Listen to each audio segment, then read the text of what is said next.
것 같아요. 그죠? 며칠 전만 해도 추워가지고 많이 힘들었는데 제법 쌀쌀한 날씨가 진행되다가 또 오늘 풀리니까 참 고맙기도 하고 감사하기도 합니다. 여러분들 다니실 때 이왕이면 목도리를 좀 이렇게 하고 다녔으면 좋겠어요. 겨울에 차가울 때 목도리를 이렇게 두르시고 다니시면 몸의 체온도 몇 도가 상승되기 때문에 또 면역력에도 굉장히 좋을 것 같습니다. 하여튼 겨울입니다. 백석은 더더욱 춥습니다. 그죠? 우리 백석은 딴 데보다 아주 추운 지역입니다. 그래서 겨울이 되면 몸과 마음이 움츠러드는 그런 계절인데요. 그러나 우리 안에 있는 예수님의 사랑만큼은 더욱더 뜨겁게 타오르는 은혜가 있기를 살아계신 주님의 이름으로 축원합니다. 자, 오늘 본문의 말씀은요, 예수님께서 십자가에 달리시기 전날 제자들과 만찬을 나누시면서 마치 유언과 같은 말씀을 하신 내용입니다. 예수님께서 제자들에게 모든 율법을 어우르는 한 중요한 계명을 말씀해 주고 계세요. 그게 뭐냐면 서로 사랑하라 라는 새 계명입니다. 여러분, 서로 사랑하라, 이 말씀은 우리가 많이 들었던 내용이잖아요. 근데 그게 새 계명이 될 수 있을까요? 사실 구약에도 보면 먼저 내 이웃을 내 몸과 같이 사랑하라는 말씀이 레위기 19장에 기록되어 있어요. 근데 이 말씀 그대로 서로 사랑하라 같은 맥락 아닌가요? 근데 예수님께서 새 계명이라고 하신 말씀 이유가 있겠죠. 그건 뭐냐 하면 사랑의 기준과 동기가 다르다는 겁니다. 구약의 율법은 내 이웃을 내 몸과 같이, 내 기준이에요, 내 기준. 근데 지금 새 계명은 뭐예요? 내가 너희를 사랑한 것 같이 너희도 서로 사랑하라. 그러니까 예수님의 사랑이 기준이 된다라는 말씀입니다. 성도 여러분, 예수님의 사랑은 어떤 사랑입니까? 단순하게 좋은 감정 갖는 그런 사랑 아니죠. 희생적이고 조건 없는 삶을 너희들도 살아라, 실천하라 라고 오늘 말씀하시는 것입니다. 여러분, 그렇습니다. 우리가 예수님의 제자라는 말은요, 말 잘하는 사람, 또 교회 열심히 다닌 사람이 아니고 그런 거로 증명되는 것이 아니고, 우리가 예수님의 제자라는 사실은 이 사람이 사랑이 있느냐 없느냐, 사랑을 통해서 증명되는 것입니다. 자, 우리는 오늘 말씀을 통해서 예수님의 사랑을 실천하는 삶이 무엇인지, 그리고 우리가 예수님의 사랑을 실천했을 때에 우리 하나님께서 우리에게 어떤 복을 주시는지 함께 나누고자 합니다. 첫 번째는요, 성도 여러분, 예수님이 보여주신 사랑을 기준으로 살라 라고 이렇게 말씀을 해주고 있습니다. 오늘 요한복음 13장 34절 35절 말씀은 특별히 이 앞에 말씀이 뭐냐 하면 예수님께서 제자들의 발을 씻기시는 장면 다음에 기록된 말씀입니다. 그 전의 말씀은 예수님께서 제자들의 발을 친히 씻겨주시는 모습 나오잖아요. 이 말씀입니다. 예수님 누구십니까? 예수님 만왕의 왕이십니다. 근데 왕이 그 당시에 발을 씻는 것은 최고 종 중에 종이 하는 거거든요.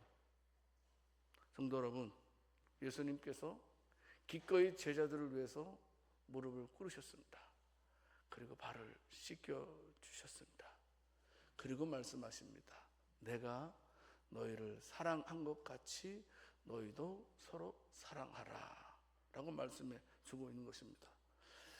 예수님께서 이제 내일이면 십자가에 못 박히십니다. 십자가에 죽으신다는 거잖아요.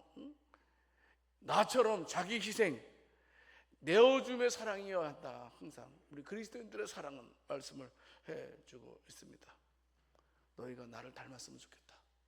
내가 너희를 사랑한 것처럼, 내가 너희를 위해서 무릎을 꿇은 것처럼 너희도 나를 닮아서 연약한 자들을 섬기고 연약한 자들을 위해서 희생하며 사랑하라 라고 명령하고 계십니다. 이 서로 사랑하라는 말씀은 어떤 면에서 우리 믿는 자들의 마땅한 도리입니다. 하고 싶으면 하고 하기 싫으면 안 하는 그것이 아니라는 사실입니다. 우리가 이 계명을 지킬 때에 성도 여러분, 비로소 우리는 진정한 예수님의 제자로 인정받는 것입니다. 성도 여러분, 우리가 말하는 사랑은 기분에 따라 감정에 따라 하는 사랑이 아니라는 겁니다.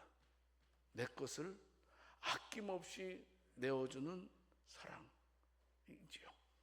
여러분, 우리가 예수님의 새 계명을 가장 잘 보여준 성경 인물 가운데 한 사람을 뽑으라면 누굴 뽑을까요? 여러분, 누가복음 10장에 선한 사마리아인일 것입니다. 여러분, 이 선한 사마리아인이 여행 중에 있어서 여행 중이에요.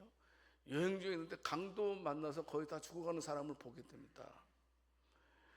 여러분, 그런데 그 자리에 또 누가 지나가냐면 제사장도 지나가고 레위인도, 종교 지도자들도 그것을 지나갔는데 종교 지도자들은 그냥 보고 탁 모른 체 하고 지나갔단 말이에요. 근데 사마리아인은 그냥 지나치지 않았습니다. 어떻게 합니까? 그는 그를 위해서 시간도 바치고 재물도 바치게 됩니다. 그리고 그 강도 만난 그 자를 정성껏 섬기지 않습니까? 그를 주막으로 옮겨서 치료하게 됩니다. 비용을 지불합니다. 그리고 내가 돌아와서 이 치료비를 지불할 테니까 이 사람을 끝까지 책임져 주십시오 라고 부탁을 합니다.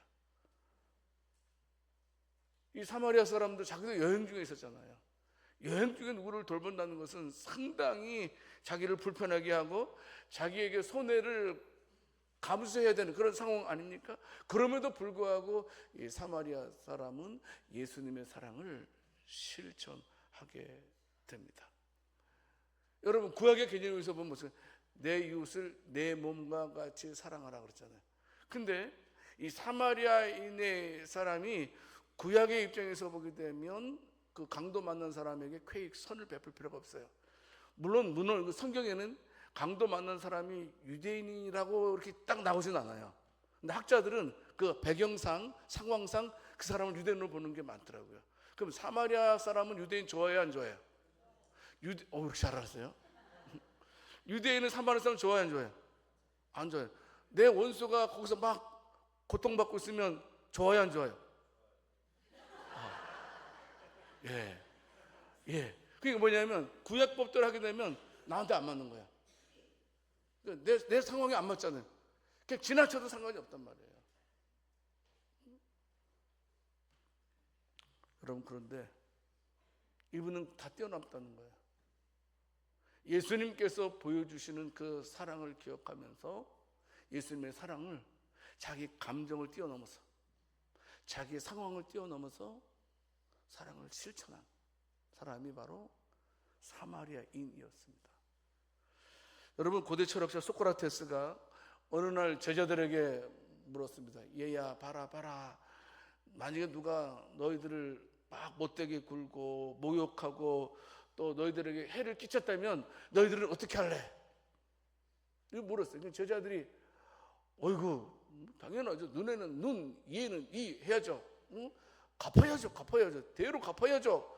막 분노하고 막 보복에 대해서 말했습니다. 그때 소크라테스가 조용히 뭐라고 말했냐면 용서는 약자의 미덕이 아니고 진정한 강자의 선택이다, 이런 말을 했습니다. 소크라테스는 용서와 사랑을 단순한 감정이 아니라 인간이 추구해야 될 가장 고귀한 덕목이다. 우리가 사람이라면 항상 사랑과 용서가 동반돼야 된다라고 제자들에게 말을 하게 됩니다. 그러면서 이런 말을 남겼어요.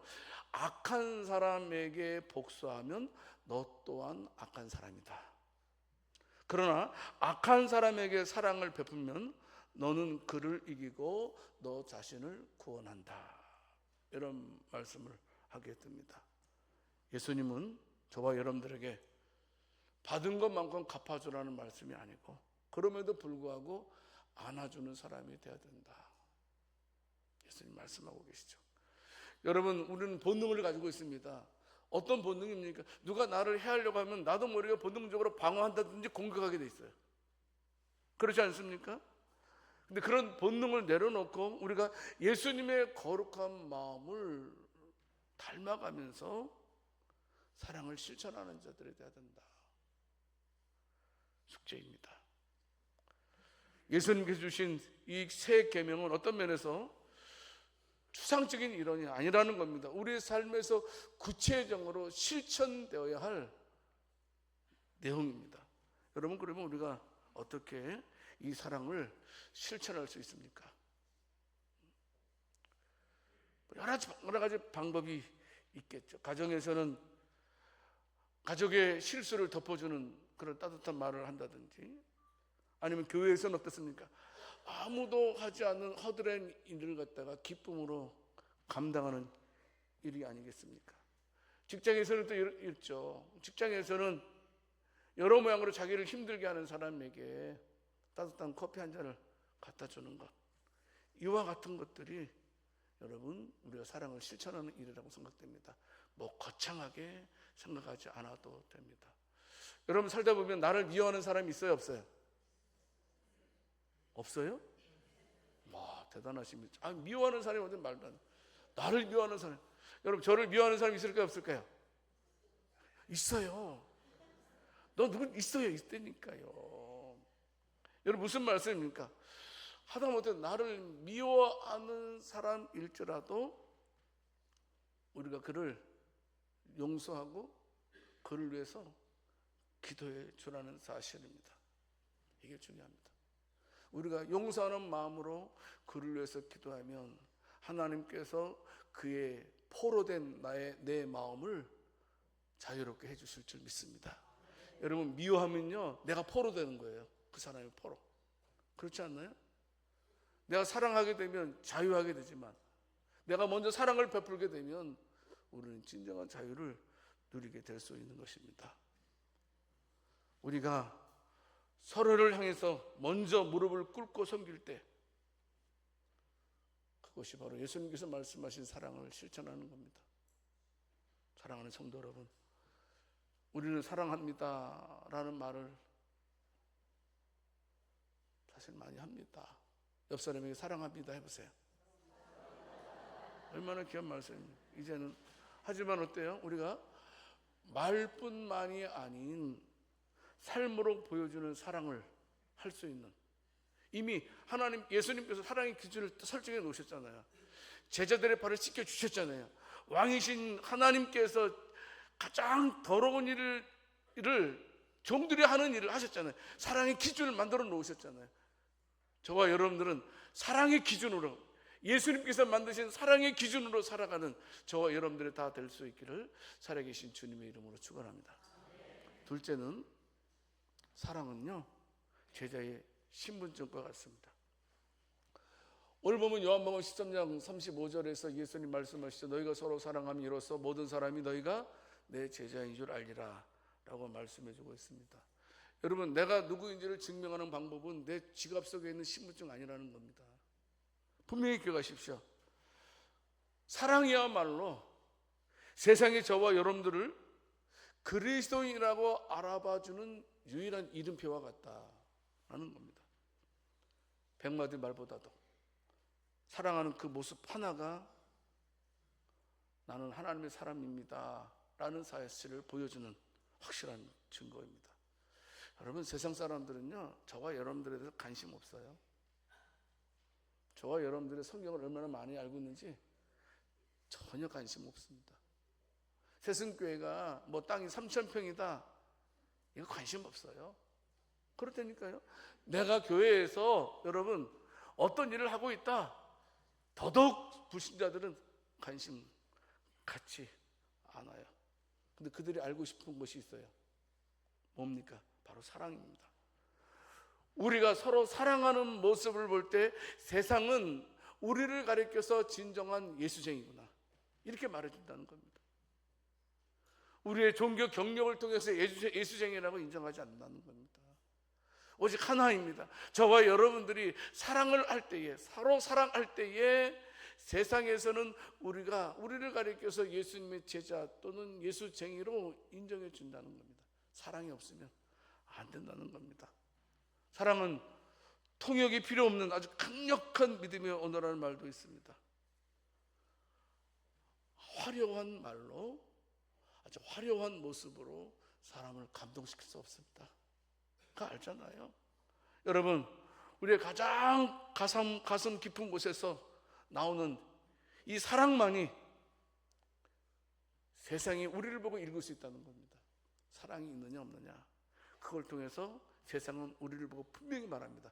그리스도인, 가짜 명분상의 그리스도인, 이렇게 말합니다. 자, 옆 사람에게 한번 말씀하겠습니다. 사랑이 충만할지어다. 사랑했으면 좋겠습니다.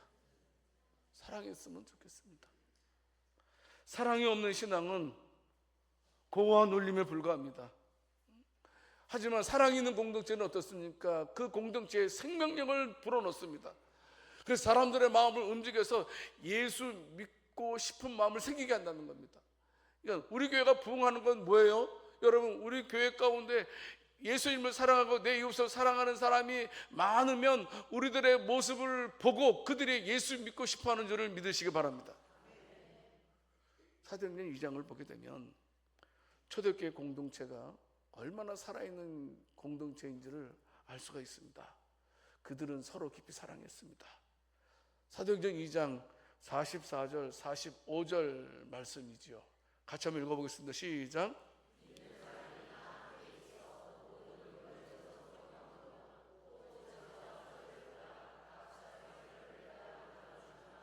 여러분, 이들은요 단순히 물질을 나누는 것을 나누었다라는 것만 말씀하고 있는 것이 아닙니다. 삶 자체를 공유하면서 서로를 가족처럼 사랑했습니다. 얼마나 그들이 서로 사랑했는지 그들의 파급력이 대단했습니다. 그들이 모이면 떡을 떼고 기뻐하고 순전한 마음으로 하나님을 찬양했단 말이에요.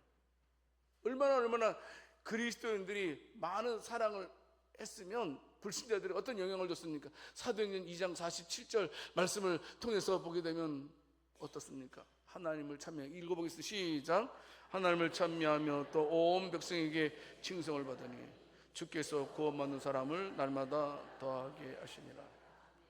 세상은요 교인들의 모습을 통해서 예수님의 사랑을 보았습니다.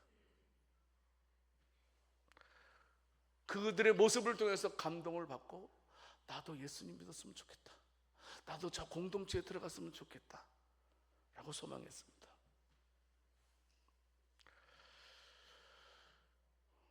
여러분, 탈무드라는 책이 있어요. 탈무드라는 책을 집에 한 권 정도 이렇게 소유하고 읽었으면 좋아요. 그래서 이거는 남녀노소 다 좋습니다. 어린아이도 좋고 노인들도 좋습니다. 그래서 쉽게 잘 되는 그 유대인들의 지혜서인데요. 거기에 이런 내용이 있습니다. 어느 날 한 소년이 이제 시장에 가다가 짐을 많이 지고 걸어가는 노인을 보게 됩니다. 그래서 이제 이 무거운 짐을 진 노인을 도와드리면서 말했습니다. 할아버지, 제가 도와드릴게요. 짐이 너무나 무거워 보여요. 그 말을 듣는 순간 이 할아버지는 눈시울이 붉혀지게 됩니다. 그리고 말을 하게 됩니다. 얘야, 짐이 무거워서가 아니란다. 아무도 나를 사랑해 주지 않는 것 같아서 이 짐이 더 무겁게 느껴지는구나, 이런 말을 했습니다.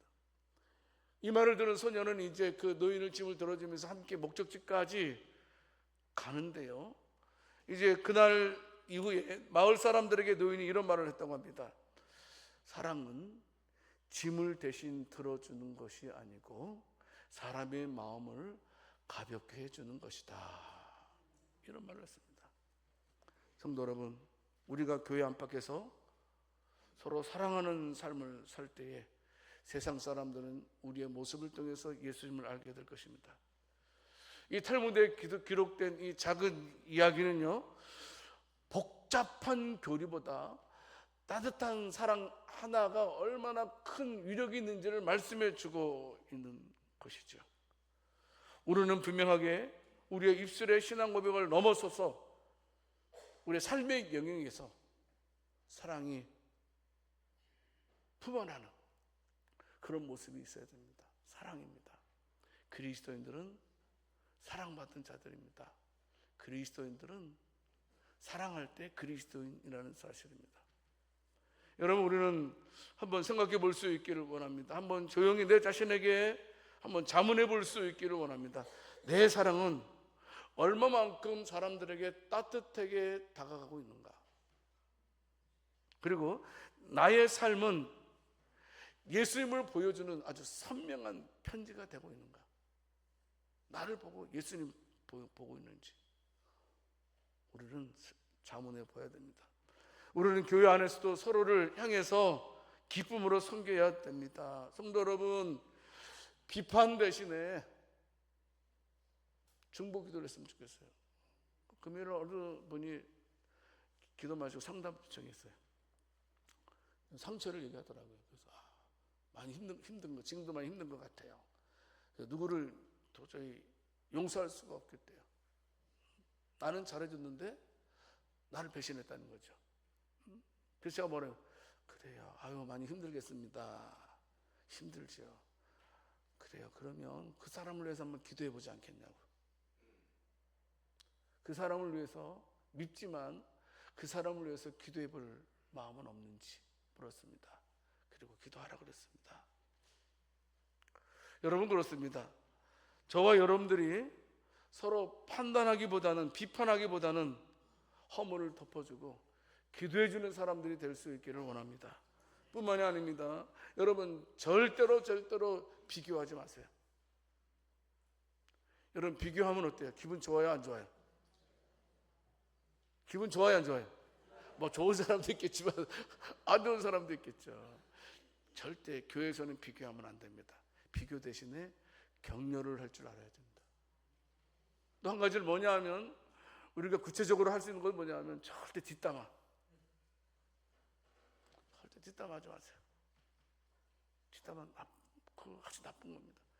뒷담화 하려고 하는 순간에 그냥 축복의 말을 할 수 있기를 원합니다. 우리가 모르선 들어보겠습니다. 옆 사람에게 한번 축복하겠습니다. 나사렛 예수의 이름으로 명하노니, 한 가지씩 축복해 주세요. 건강이 있을지어다, 은혜가 있을지어다, 죄가 있을지어다. 자, 그만해도 됩니다. 우리는 주변에 믿지 않는 사람들에게도 어떻습니까? 사랑을 보여줘야 됩니다. 여러분, 말로만 예수님 믿으세요, 예수님, 예, 물론 그것도 해야 됩니다만은, 그러나 어떻습니까? 먼저 그들의 필요를 우리가 느끼고 따뜻한 마음으로 그들을 섬길 때 그분들은 우리를 통해서 예수님을 구주로 알게 될 것입니다. 성도 여러분, 꼭 명심하십시오. 우리는 제자인데 그 제자는 무엇으로 증명된다고요? 사랑으로.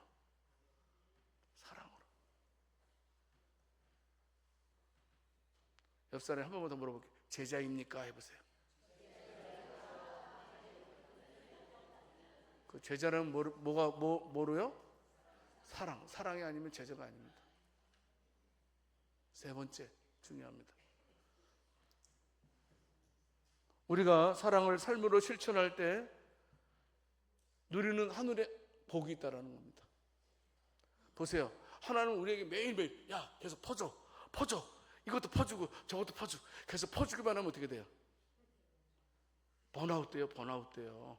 녹초돼 버려요. 하나님은 우리에게 사랑하라 라고 말씀하시면서 우리에게 무조건 사랑을 강요만 하시는 것이 아니고 우리에게 복을 주신다는 겁니다. 그 사랑을 계속할 수 있도록 말입니다. 성도 여러분, 물론 하나님께서 우리에게 복을 주신다고 말씀하실 때 그 복은 뭐 세상적인 성공이나 물질적인 풍요를 가리키는 말은 절대로 아닙니다. 여기서 하나님께서 우리에게 복을 주시겠다고 하신 것은 뭐냐 하면, 그 가슴 가장 깊은 곳에서 우러나오는 하나님의 평강입니다. 서로 사랑하라는 새 계명을 주시면서 우리가 계명을 지키게 되면 이 세상에서 살 수 없고 이 세상에서 얻을 수 없는 하나님의 평강을 우리 가슴 속에서 나오게 해주시겠대요. 평강. 아파도 상관이 없어요. 사업에 실패해도 상관없어요. 어떤 것에 대해서 고통을 당해도 내 마음의 중심만큼은 하나님의 평강으로 충만하게 하시는 하나님을 믿으시길 바랍니다. 분명히 예수님 말씀하셨습니다. 너희가 서로 사랑하라 라는 이 말씀에 대해서 지키는 자에게는 하나님의 사랑을 받고 하나님이 그 사람 안에 거하시겠다고 말씀해 주시고 있습니다. 요한복음 14장 21절 23절 말씀에서 말씀하고 있죠. 같이 한번 읽어보겠습니다. 나의 계명을 지키는 자라야 나를 사랑하는 자니 나를 사랑하는 자는 내 아버지께 사랑을 받을 것이요 나도 그를 사랑하여 그에게 나를 나타내리라. 사람이 나를 사랑하면 내 말을 지키리니 네 아버지께서 그를 사랑하실 것이요 우리가 그에 가서 거처를 그와 함께 하리라. 아멘. 여러분, 하나님은요 우리가 무엇을 하면 좋아하긴 좋아하세요. 가만히 있는 것보다 하는 거 좋아하시겠죠. 근데 하나님은 무엇보다도 우리가 사랑할 때 제일 좋아하시는 줄 믿으시기 바랍니다. 이게 복음입니다. 성도 여러분, 우리는 내가 누군가를 사랑하려고 할 때 성령께서 내 마음에 역사하는 줄을 믿으시기 바랍니다. 여러분, 내가 누군가를 애타는 마음으로 도와주려고 할 때 성령께서 내 마음에 오직 사랑과 희락과 화평과 오래 참음과 자비와 양선과 충성과 온유라는 성령의 열매로 내 마음에 가득 차게 해 주시는 것입니다. 성도 여러분, 우리는 분명히 기억해야 됩니다. 누가복음 15장에 어떤 내용이 유명하죠? 둘째 아들 이야기가 유명하잖아요. 저는 이 둘째 아들의 이야기를 보면서 한 가지 또 귀한 것을 깨닫게 됐어요. 여러분, 우리가 알고 있듯이 둘째 아들은 누구입니까? 아버지한테 미리 유산 받아가지고 나가서 탕진하고 아주 쓰레기가 된 사람이잖아요. 근데 그가 모든 것을 잃고 아버지께로 돌아오지 않습니까? 근데 아버지는 어떻습니까? 전혀 아버지의 사랑을 받을 자격이 없는 그 아들을 품어주게 됩니다. 껴안고 목 안고 입 맞추고 잔치를 베풉니다. 여러분, 분명히 탕자의 비유에서 복받은 사람은 누구입니까? 둘째 아들이죠. 둘째 아들이 최고 복받았죠. 아들의 지위가 회복되고 맨날 돼지 지엄 열매만 먹다가 이제 밥다운 밥을 먹으니까 둘째 아들이죠. 여러분, 그런데요, 아들을 조건 없이 사랑으로 맞이한 이 아버지도 더 큰 복을 누렸다는 겁니다. 이게 은혜입니다. 누가복음 15장 24절 말씀을 통해서 보면 말씀하고 있습니다. 아들이 돌아온 것을 보고 아버지가 어땠는지 모릅니다. 내 아들은 죽었다가 다시 살아났으며 내가 잃었다가 다시 얻었노라. 얼마나 기뻤겠습니까? 아들이 다시 돌아왔다는, 너무너무 기뻤다는 사실입니다. 아버지의 조건 없는 사랑과 용서는 아들뿐만이 아니고 아버지의 영혼에도 큰 평강의 복이 임했다는 사실입니다. 성도 여러분, 사랑을 베푸는 행위는 받는 이에게는 은혜가 되고 베푸는 이에게는 상상할 수 없는 평강의 복이 임하는 줄을 믿으시기 바랍니다. 기원 후, 지금이 2025년이잖아요. 근데 기원 후 2025년인데 기원 후 약 250년도에 로마 지역에 엄청난 전염병이 유행했어요. 우리나라 코로나 때문에 얼마나 고생 많이 했습니까? 그래서 그때는 잘못 만나기만 전염되니까 죽으니까 막 서로 의심하고 서로 경계하고 서로 그냥 막 어떻게 하는 그런 시대, 공포의 시대였습니다. 그런데 그리스도인은 달랐다는 겁니다. 당시 북아프리카 주교였던 키프리아누스라는, 지금 말하는 목사님이라고 합시다. 이분이 기독교인들에게 명령을 하게 됩니다. 그리스도의 사랑으로 병든 자를 돌보십시오. 떠나지 마십시오. 떠나지 마십시오. 그들이 예수님을 믿든 안 믿든 구분하지 말고 그들 곁에 머물러서 그들을 도와주십시오. 우리 그리스도인들은 스스로의 생명을 걸고 전염병에 걸린 그들을 치료했습니다. 간호해주고 먹을 것도 나누어줬습니다. 그 중에는 돌보던 기독교인들이 그 병에 전염이 되어서 또 죽는 이도 있었습니다. 여러분, 그런데 그 기독교인의 그와 같은 사랑이 그 도시 전체에 얼마나 큰 감동을 주었는지 모릅니다. 기독교인들이 전염병 환자를 돌보는 것을 통해서 수많은 사람들이 복음의 문을 두드리게 되었습니다. 성도 여러분, 우리가 사랑을 실천하는 것은 단순하게 착하게 살아라, 그런 의미만이 아닙니다. 여러분, 저와 여러분들이 예수님의 이름으로 예수님의 사랑을 기억하고 예수님의 사랑의 마음으로 우리가 실천하게 된다면 죽어가는 영혼을 다시 숨쉬게 하는 하나님의 손길이 된다는 사실입니다. 성도 여러분, 절대로 작은 기회를 놓치지 마십시오. 뭐요? 사랑을 실천할 수 있는 작은 기회. 내가 누군가를 위해서 사랑을 실천할 수 있는 그 조그만 기회, 그거 붙잡아야 됩니다. 그거 놓치면 안 됩니다. 애로운 이웃에게는 먼저 찾아가서 따뜻한 인사를 건네주고, 마음이 상한 지체에게는 격려의 문자를 보내면 됩니다. 내 것을 조금이라도 나누는 삶을 살자 이겁니다. 성도 여러분, 사랑을 실천할 수 있는 조그만 기회 붙잡아야 됩니다. 붙잡아야 됩니다.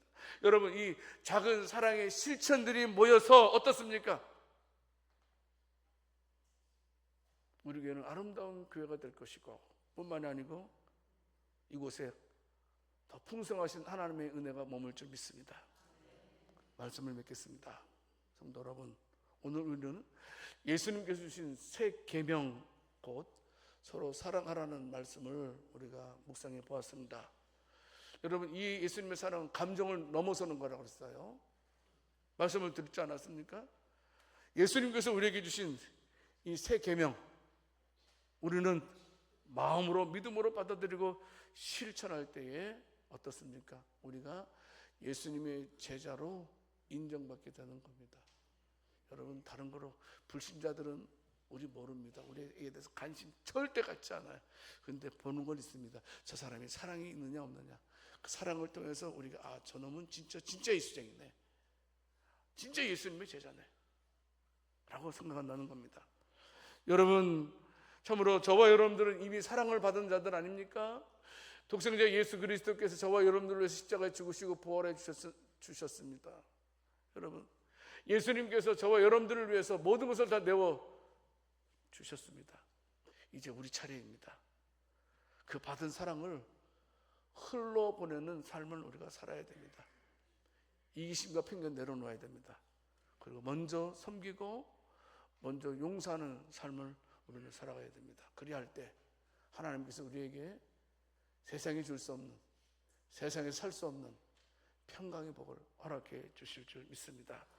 오늘부터 우리의 삶 속에는 예수님의 사랑을 실천하면서 사랑으로 세상을 변화시키는 진정한 예수님의 제자들이 다 될 수 있기를 살아계신 주님의 이름으로 축원합니다. 하나님 아버지, 오늘 귀한 말씀으로 저희에게 은혜 베풀어 주시며 감사드립니다. 예수님께서 저희를 사랑하신 것처럼 저희도 서로 사랑하라는 새 계명을 주셨으니 이제 저희의 삶이 사랑의 통로가 되게 해 주시옵소서. 이기적인 마음과 편견을 내려놓고 예수님처럼 먼저 섬기고 용서할 수 있는 용기를 허락해 주시옵소서. 우리의 가정이 사랑으로 가득 차게 하시고 우리가 속한 교회와 일터가 예수님의 사랑을 증거하는 빛의 공동체가 되게 해 주시옵소서. 그리해서 세상 사람들이 저희의 사랑을 통해서 예수님의 제자임을 알게 하시고 이 땅에 하나님의 나라가 임하는 통로가 되게 해 주옵소서. 우리 주 예수 그리스도 이름으로 기도드립니다.